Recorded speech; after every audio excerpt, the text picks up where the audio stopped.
Hi again folks, how's all doing? Yes, I've got another APT to look at. This was sent to me by a chap called Andrew, and apparently it's completely dead. Doesn't work at all. The last time I worked on one of these I just had this bit, the power car, but this time I've got the whole thing, which as you can see is a little bit big for my layout. Okay, so we'll turn on the power. It's power full on, and there's not a twitch out of it.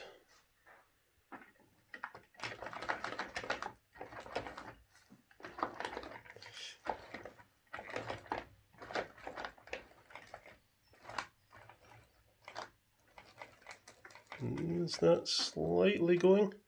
I'll just turn the power off. Yeah, wee twitch there. It's trying to. So, it's a Ringfield motor, and I think it just needs a good service. So let's take the power car only to the bench and see what's going on. Okay, so the previous one of these I looked at didn't have the little pantograph thing here. Does this come up? Yes, it does. Right, and I'm assuming this has to come off before I can get the motor out. Does this just pull off? Yes, it does. Okay, put that there safely. Now, the last time when I did this, I got a lot of comments about removing the bogies, saying, "Oh, they just leave it out," because I took the body apart. Well, I've just answered my own question as to whether this one was going to be the same. It's just fallen out. So why is that? Why was that previous one completely stuck? Because these, what look like clips, they're not clips, they don't bend, they're metal. They don't bend in like some diesel bogies do. And on the previous one I worked on, previous one of these I worked on, I couldn't leave the thing out, so I ended up taking this apart to get into it. But that's just fallen out. I guess it just sits there.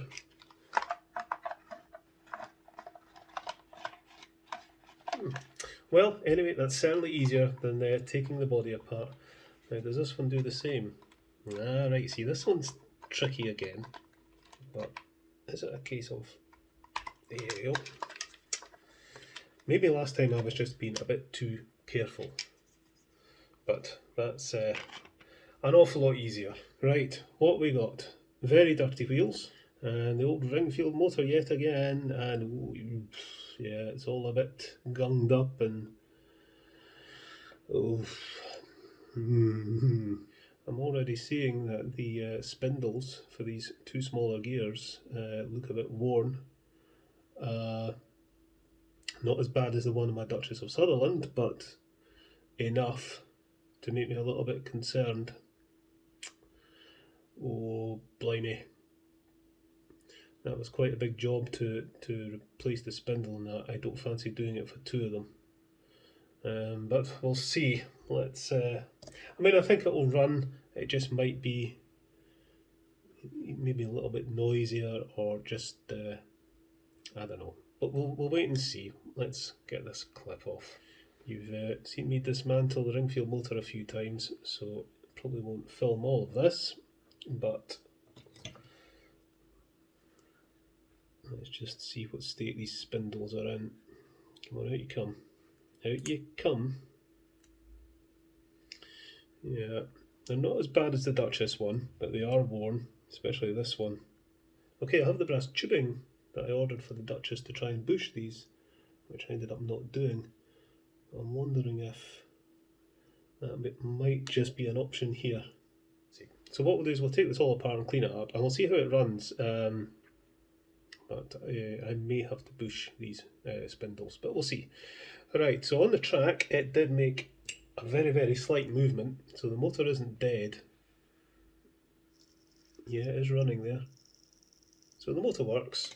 It's just gunked up to the point that it wouldn't run anymore. So undo this screw at the back, and that then lifts out. Let's open up the brush clips. So one spring out.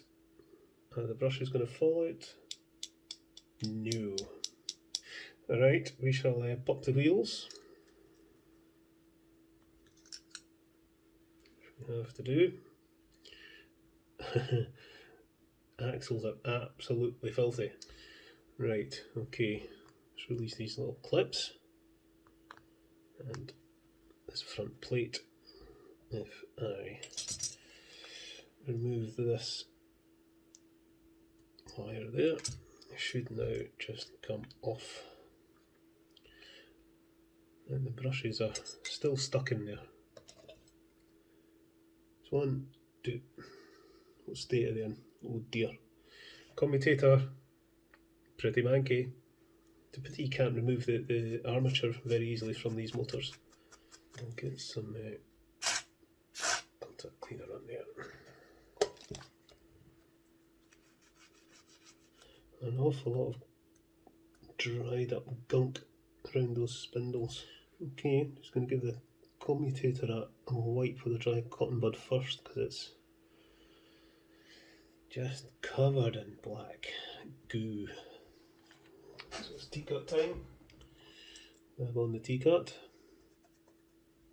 and then just wipe it down with some contact cleaner. There we are, that's a bit better. I need to give these axles a clean out, so I'll squirt some contact cleaner through them.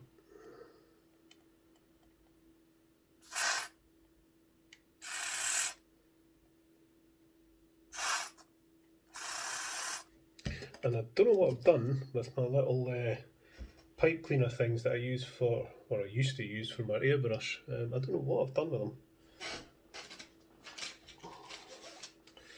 But I could just use one of these types of pipe cleaners. Okay, these are looking a bit cleaner. Righto. Let's look at the inside of this plate, which is going to be absolutely full of crap. So we'll give this a good blast of this stuff as well.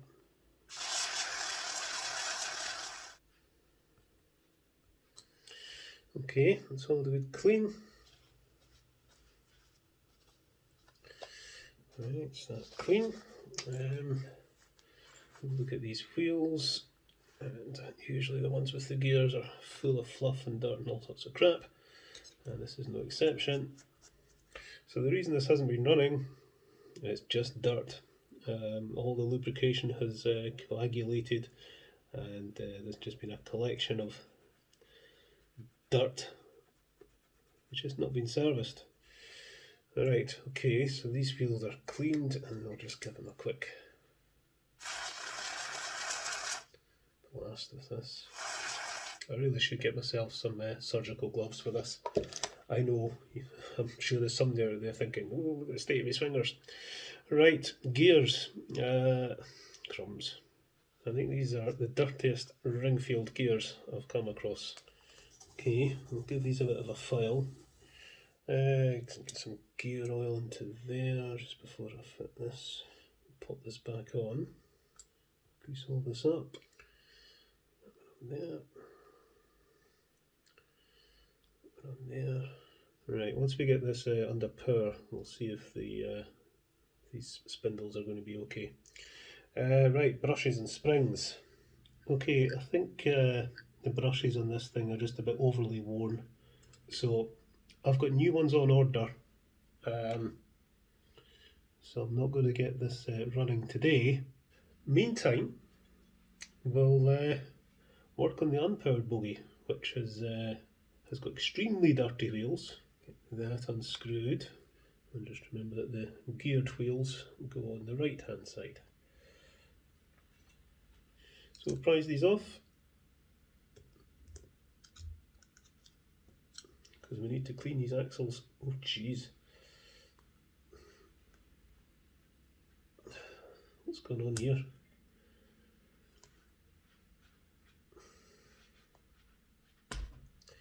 Wow.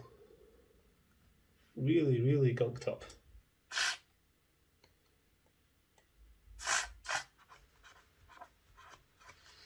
You can see where one of the wheels has been rubbing against the chassis there. It doesn't look good. Maybe the wheel spacing was out. Right. More T-cut. Blimey heck. That's dirty. Okay, we'll put a wee bit power lube down there. And there. Okay, and then we just pop this back in there like that. Make sure that sits right, because that's the little shoulder for the tilting action. Okay, so that's the front bogie done. All nice and cleaned up, wheels cleaned. That should be fine. So I just need to wait on getting brushes for this, and hopefully it'll all be fine. Okay, a couple of days later, we've got some nice new springs and some nice new brushes. So we'll see if we can get this to go. Pop the brushes in, and then pop in the spring.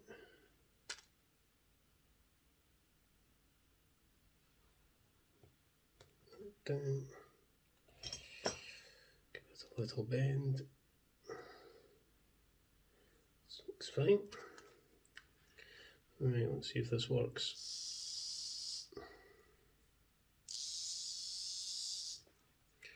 What are the gears doing?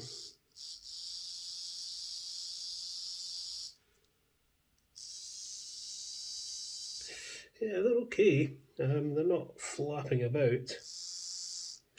Well, we'll see how it goes when it's all back together. Let's just put this clip back. Okay, so we have a working motor. How quiet it is and how smooth it's going to be, well, we'll just have to wait and see. That can be a bit of trial and error. So, we can get this back together though. Put a bit of power lube on these axles. Put that wheel on there. Make sure it engages with the gear. Okay, how's this run with the wheels?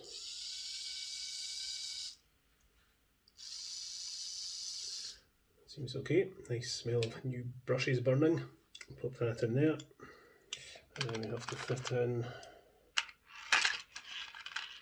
this little thing.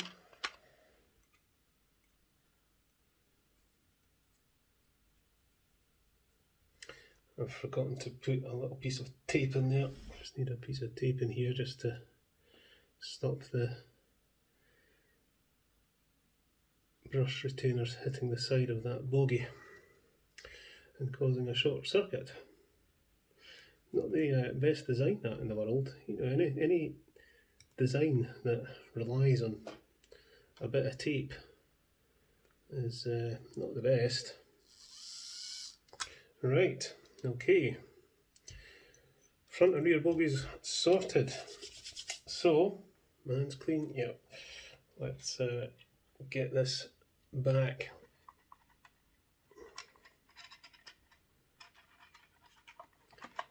That'll then go in there. And then we need to connect that to that. That one snaps in, and that one just sits there. I mean, that is just falling out. But we'll see.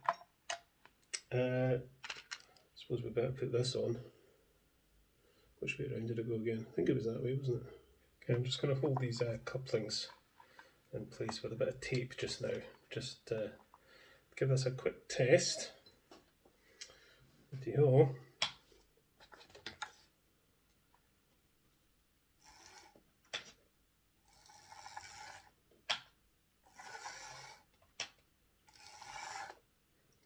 Looks good. Right, let's go and get this all set up in the track and have a bit of fun with it. Okay, so there it is, all set up. It's quite a job getting this thing all coupled up and on the track. But I'm really keen to see this running actually, because it's a great looking thing. Right, let's power on.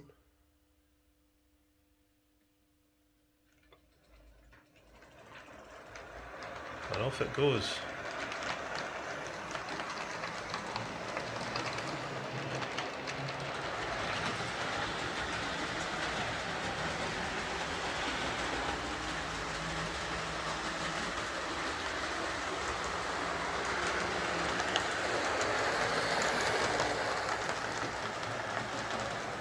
I'm keen to see if the whole thing fits in my tunnel.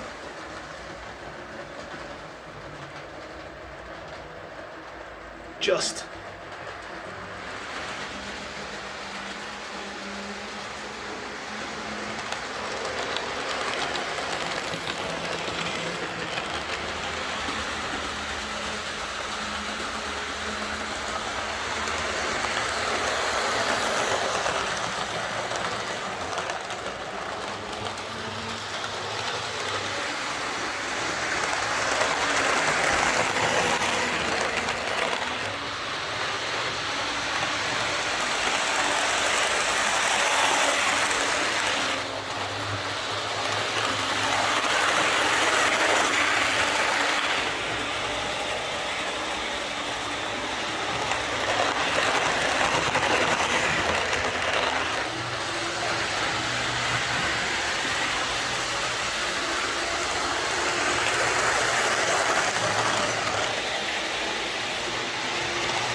So there we go, that's this APT working a treat.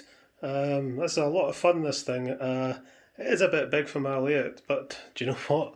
I kind of want it. It's yeah, it's a lot of fun. The tilting mechanism looks great, and it's really starting to pick up speed there as I was running it in. It was a wee bit sluggish to begin with.